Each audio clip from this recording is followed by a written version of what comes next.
Hello friends, ఈరోజు మనము గుత్తు దొండకాయ కూర వండుకుందాము. గుత్తు దొండకాయకి దానికి కావలసిన మసాలా చేసి పెట్టేసుకున్నాను. ధనియాలు, మిరియాలు, యాలకులు, జీలకర్ర, వెల్లుల్లి అన్నీ కలిపి నేను మసాలా చేసాను. ఇవన్నీ చూపించడం ఎందుకని చూపించలేదు. ఇది ప్రతి దొండకాయకి ఇలాగా స్టఫ్ చేసేద్దాం. ఇలా పెట్టేసి కొంచెం మనం వేయించుకుంటే చాలా టేస్ట్గా ఉంటుంది. ఇది ఇంకా చివరి వరకు చూడండి. నేను చివరి వరకు ఏమేమి వేస్తున్నానో అవన్నీ మీకు కనబడతాయి. ఎందుకంటే ముందే చెప్పట్లేదు. కొంచెం క్రొత్తగా చూసేవాళ్ళు అయితే సబ్స్క్రైబ్ చేసుకోండి ప్లీజ్. లైక్ కూడా ఇవ్వండి. నేను ఇది గుత్తు దొండకాయ అన్ని కూరల్లోకి దొండకాయ కూడా చాలా టేస్ట్గా ఉంటుంది. ఫ్రై చేసుకున్న చూడండి, పెళ్ళిళ్ళు అదిని చాలా బాగుంటుంది. దొండకాయ ఫ్రై చాలా బాగుంది అనుకుంటారు కదా. దొండకాయ వండే విధంగా వండితే చాలా బాగుంటుంది అనమాట. అలా మనం ఇవన్నీ పెట్టేసుకుని ఎలా వేయించుకోవాలో చూపిస్తాను.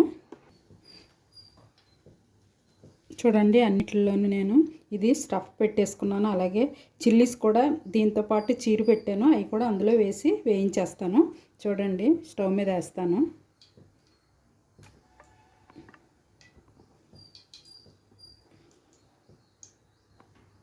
చూడండి, ఆయిల్ పెట్టేశాను.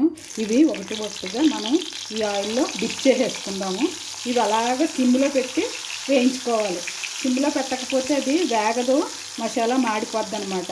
అందుకే నేను సిమ్లో పెట్టి వేయించుకోమని చెప్తున్నాను. ఆల్రెడీ సిమ్లో పెట్టేశాను. ఇది ఇలా మగ్గుతూ ఉంటే మనం వేగిపోతూ ఉంటుంది అనమాట. నెమ్మదిగా మగ్గించుకోవాలి, లేకపోతే మాడి వాసన వచ్చేస్తుంది. ఇది ఇలాగ మనం మూత పెడదాము.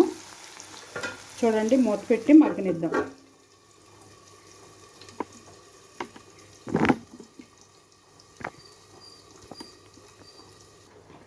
చూడండి, దొండకాయ వేగుతుంది కదా. అందులో మనం కట్ చేసి పెట్టుకున్న పచ్చిమిరపకాయలు, పచ్చి జీడిపప్పు ఇవి కూడా వేసేస్తున్నాను. ఇవి కూడా దాంతోపాటు వేగుతుంది అనమాట. ఇలాగా ఈ పచ్చి జీడిపప్పు వేయడం వల్ల చాలా టేస్ట్గా ఉంటుంది కదా, అందుకు నేను వేస్తున్నాను. ఇది ఒక్కసారి కలుపుకుని మళ్ళీ మనం అలా సిమ్లో వేగనిచ్చేద్దాం. బాగుంటుందండి ఇలాగా గుత్తి దొండకాయ కర్రీ.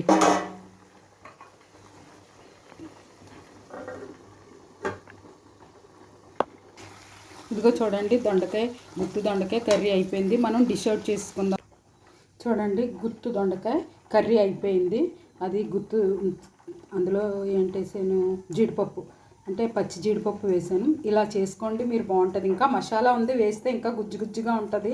కానీ ఎందుకంటే నాకు పప్పుచారు ఉంది దీనికి కాంబినేషన్, అందుకని నేను అలా సింపుల్గానే చేశాను. ఓకేనండి, బాయ్. మరొక డిష్తో మళ్ళీ కలుసుకుందాం. Please like and share.